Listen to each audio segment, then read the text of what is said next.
బ్రహ్మోత్సవాల కమిటీ సమావేశంలో కమిటీ సభ్యులకు సూచనలు తెలిపిన chairman Chennu Tirupal Reddy, deputy commissioner Srinivasulu. నమస్కారం. టుడే విజయానికి స్వాగతం.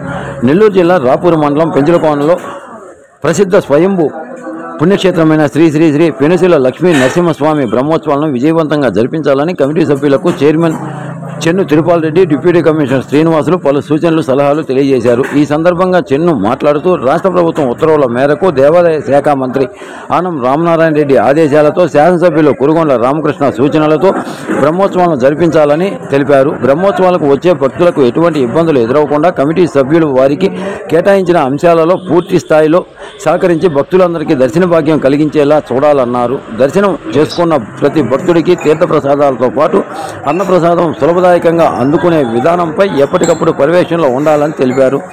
నరసింహస్వామి బ్రహ్మోత్సవాలను దిగ్విజయంగా పూర్తి చేసి కమిటీ సభ్యులకు మన బాధ్యతలను పరిపూర్ణం చేయాలని తెలిపారు. ఈ కార్యక్రమంలో కమిటీ సభ్యులతో పాటు ఆలయ సిబ్బంది తదితరులు పాల్గొన్నారు. అనంతరం కమిటీ సభ్యులు ఆశీర్వచనాలు అందించి స్వామివారి తీర్థప్రసాదాలను అందజేశారు. తదనంతరం అన్నప్రసాద ప్రదేశాలలో పరిస్థితులను, రికార్డులను పరిశీలించి కమిటీ సభ్యులకు తగు సూచనలు, సలహాలు తెలియజేశారు.